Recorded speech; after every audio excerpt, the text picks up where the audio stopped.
Selamat datang di channel Kembang Kidal dan selamat datang di dunia kapitalisme. Suka nggak suka harus diakui bahwa wajah dunia saat ini adalah wajah dunia kapitalisme, di mana uang adalah segala-galanya, ujung-ujungnya adalah duit.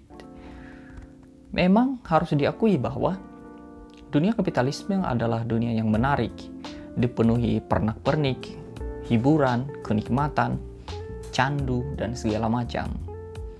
Tapi suka nggak suka, segala keindahan yang ada di dunia kapitalisme harus dibayar. Nggak ada duit, nggak ada kenikmatan. Bahkan ada slogan yang cukup populer mengatakan bahwa tidak ada makan siang yang gratis. Artinya apa? Segala sesuatu di dunia kapitalisme itu ada bayarannya. Kita masuk toilet misalkan, bayar. Kita parkir motor, bayar. Kita tinggal di apartemen mewah, bayar. Tinggal di kos-kosan buluk, juga bayar. Kita makan nasi goreng, bayar. Kita makan di restoran bintang 5, bayar. Makan di angkringan, bayar.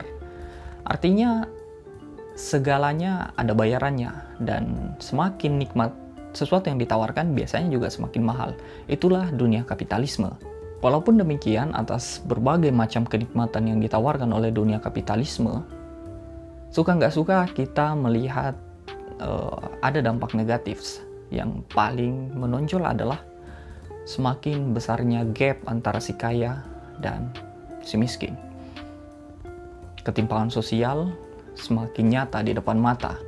Bahkan kita sering melihat fenomena di mana ada gedung-gedung mewah, hotel bintang 5, kemudian di belakangnya gubuk-gubuk rakyat kecil yang kesusahan akses sosial, kesusahan air bersih, dan kesusahan-kesusahan hidup lainnya. Kalau diuraikan di sini kesusahannya kayaknya banyak banget deh.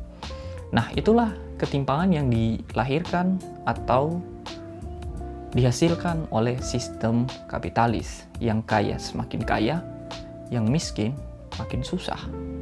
Mengapa demikian? Karena di dunia kapitalisme persaingan bebas itu sah.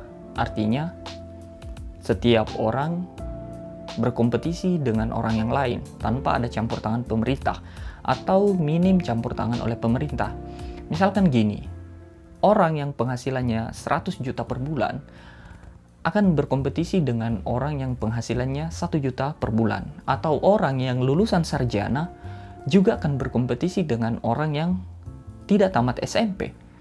Artinya, kalau dilihat dari background kemampuan ekonomi, background kehidupan sosial, background pendidikan, itu kan beda-beda. Tetapi dalam kapitalisme, dunia kapitalisme, itu tidak dipandang berbeda. Artinya di dunia kapitalisme kita dibebaskan bersaing satu sama lain. Tidak peduli itu dia orang yang mampu ataupun orang yang tidak mampu. Sebelum kita jauh berbicara soal dunia kapitalisme, agar memudahkan teman-teman untuk memahami apa sih dunia kapitalisme itu, tapi mestinya sih sebenarnya harusnya paham ya, karena kita berada dalam cengkeraman kapitalisme.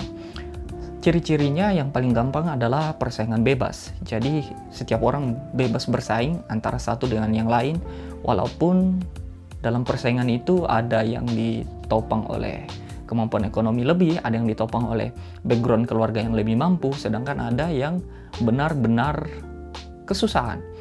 Kemudian yang kedua adalah masyarakatnya dibebaskan untuk kepemilikan individu.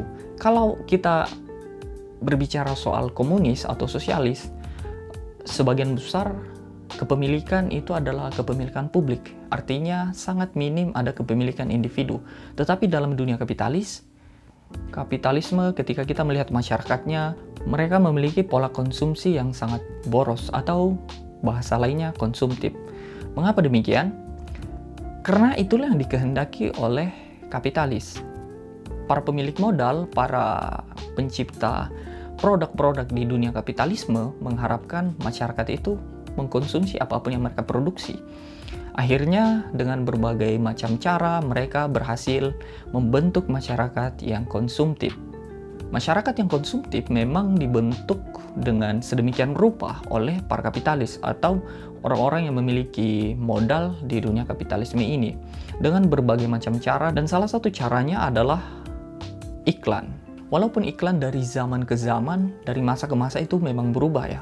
Kalau dahulu iklan itu didominasi oleh para pemilik modal besar. Karena iklan hanya bisa ditampilkan di billboard, pinggir jalan, kemudian di koran, kemudian di TV, kemudian di radio. Dan untuk membayar iklan itu membutuhkan biaya yang mahal. Sehingga hanya pemilik modal atau perusahaan yang besar saja yang mampu beriklan. Itu zaman dulu. Tapi kalau zaman sekarang, rasa-rasanya setiap orang hampir bisa beriklan melalui Instagram, Facebook, Google, dan segala macam. Tapi kita tidak akan berbicara soal perbedaan iklan zaman dulu dengan iklan zaman sekarang. Yang terpenting adalah bagaimana kemudian iklan menjadi ujung tombak daripada kapitalis dan menjadi racun bagi para masyarakat. Sekilas iklan itu atau program melakukan iklan untuk sebuah perusahaan memang tidak buruk. Bahkan jika dipandang dari kacamata ekonomi, itu adalah sebuah keharusan. Sebuah perusahaan harus melakukan iklan dengan tujuan agar brandnya itu atau produk yang mereka ciptakan terus-menerus dikonsumsi oleh masyarakat. Karena tidak ada gunanya menciptakan suatu produk kalau itu tidak diterima oleh pasar. Dan beriklan adalah salah satu cara untuk menjangkau pasar. Tapi jika kita pandang dari sudut pandang sosiolog, tentu ada berbagai persoalan yang ditimbulkan di masyarakat. Jauh sebelum kita berbicara banyak mengenai iklan. Nah, mari kita pahami bahwa sebenarnya pola konsumsi saat ini telah berubah. Atau pola konsumsi dulu dengan sekarang itu sangat-sangat jauh berbeda. Dahulu orang mengkonsumsi sesuatu karena memang membutuhkan manfaat daripada apa yang mereka konsumsi. Misalkan, seseorang membeli sepatu karena dia membutuhkan sesuatu untuk melindungi kakinya. Atau dia membutuhkan sesuatu yang nyaman dipakai untuk berjalan, berlari, dan berbagai kegiatan aktivitas keseharian. Tapi hari ini pola mengkonsumsi itu telah berubah. Orang tidak lagi sekedar memenuhi hajat hidupnya, tapi juga untuk memenuhi gaya hidupnya. Artinya, ketika kita mengkonsumsi sesuatu saat ini, tidak lagi berbicara sekedar tentang apa manfaat yang aku peroleh, tapi apakah barang ini menopang gaya hidupku? Apakah barang ini bermerek atau tidak? Apakah merek ini atau brand ini keren atau tidak? Ini adalah pergeseran pola konsumsi yang singkatnya adalah dahulu orang mengkonsumsi sesuatu untuk memenuhi kebutuhan hidupnya. Tapi hari ini orang mengkonsumsi sesuatu untuk menopang gaya hidupnya. Ingat, gaya hidup bukan kebutuhan hidup. Fenomena ini telah banyak dibicarakan oleh para pemikir-pemikir dalam dunia sosiolog kontemporer. Salah satunya adalah Jean Baudrillard telah membicarakan fenomena ini pada tahun 1978 dalam bukunya yang berjudul Masyarakat Konsumsi. Sebenarnya pembahasan dalam bukunya si Jean Baudrillard ini memang cukup banyak, tetapi jika kita runut atau kita ringkas, ini sebenarnya berbicara soal mengenai perilaku masyarakat terhadap pola konsumsi. Nah, salah satu yang menarik dalam buku ini adalah bagaimana dia menjelaskan soal sampah visual. Apa itu sampah visual? Sampah visual adalah istilah yang digunakan oleh Baudrillard untuk menggambarkan bagaimana fenomena yang terjadi di Eropa pada 1970-an. Di mana waktu itu lagi booming-boomingnya iklan-iklan ditempel di pinggir jalan, di billboard, dalam bentuk banner, spanduk, dan segala macam. Jadi kalau kita keluar rumah, melakukan suatu perjalanan, misalkan ke kantor atau ke pasar, kita akan dijajakan iklan di setiap pinggir jalan. Mulai dari iklan sabun mandi misalkan, kemudian iklan minuman soda, iklan-iklan elektronik, dan berbagai macam iklan lainnya. Lebih jauh lagi, iklan-iklan yang ada di sepanjang jalan itu telah menjelma menjadi sampah visual yang kemudian mendistorsi pikiran orang-orang yang melihatnya dan mempengaruhi pola kehidupan orang tersebut. Misalkan gini, suatu hari kamu keluar dari rumah dengan wajah yang bahagia, mengendarai sepeda motormu yang butut tapi masih nyaman, dan kamu menikmati itu. Kemudian di lampu merah kamu berhenti, lalu secara tidak sengaja di depanmu ada iklan sepeda motor keluaran terbaru dengan merek tertentu misalkan. Kemudian di bawah iklan itu dituliskan kalimat-kalimat propaganda, misalkan lelaki keren memakai motor ini, atau pria menggunakan motor ini, atau bahasa-bahasa marketing lainnya yang kemudian itu masuk ke dalam alam bawah sadar kita bahwa laki-laki keren harus menggunakan motor tersebut. Ujung-ujungnya apa?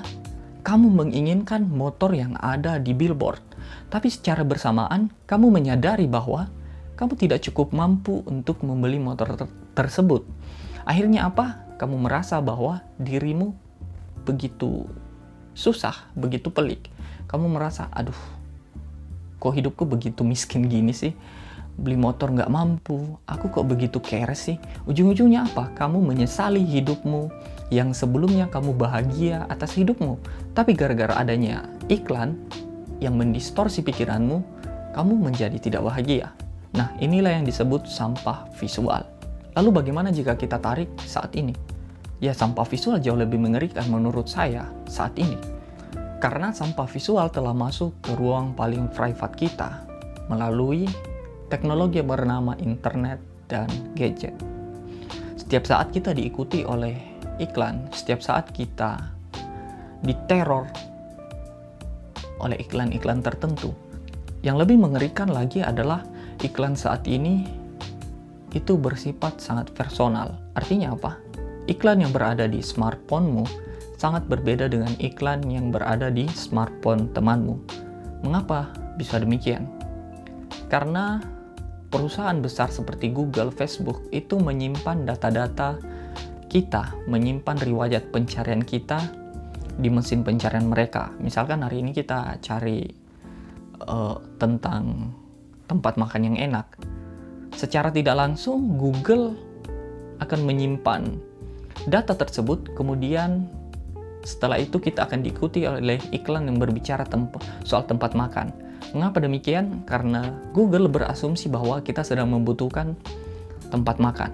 Ketika kita mencari sesuatu yang berhubungan dengan otomotif misalkan, Google akan merekomendasikan melalui iklan hal-hal yang bersifat otomotif.